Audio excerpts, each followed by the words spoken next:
বাসর ঘরে নিজের গালে হাত দিয়ে বসে আছি। কিছুক্ষণ এর জন্য চোখে সরিষা ফুল ও দেখছি। এইমাত্র আমার স্বামী আমার গালে একটা সজোরে চর বসিয়ে বারান্দার দিকে অগ্রসর হল।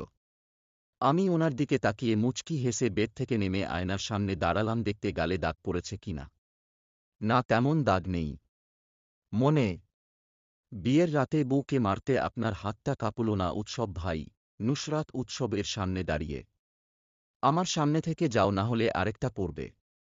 হাতের সিগারেট সরিয়ে উৎসব। পারেন তো শুধু মারতেই। আজকে বাসর রাত আপনিই প্রথম পুরুষ যে তার স্ত্রীকে মারল। ঠিক আছে, আমিও দেখব কতদিন আমার থেকে দূরে থাকতে পারেন। বলেই বারান্দার থেকে এসে ঠাস করে বারান্দার গেট লাগিয়ে দিলাম। দেখ মিস্টার খান, এখন কেমন লাগে? সারারাত মশার কামড় খাও আর আমি একটু ঘুমিয়ে নেই। তার আগে তোমাদের আমার পরিচয়টা দিয়ে নেই। পরিচয় পর্ব। আমার নাম নুসরাত জাহান। বয়স 8 বছর, তাও 1 সপ্তাহ আগেই হল। ইন্টার সেকেন্ড ইয়ারের স্টুডেন্ট। বাবা মায়ের তৃতীয় সন্তান। আমার বড় 2টা ভাইও আছে।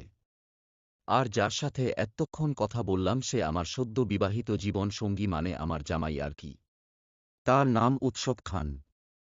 তার ফ্যামিলিতে আছে আমার শাশুড়ি, 2 ভাসুর আর একটা মাত্র নন্দ। সবার বিয়ে হয়ে গেছে, এই বুড়ো উৎসব তার ছাড়া। তবে আজকে আমার জন্য তার সিঙ্গেল লাইফের ইতি হয়ে গেল। বুড়ো বলার কারণ সে গুণে গুণে আমার থেকে 14 বছরের বড়।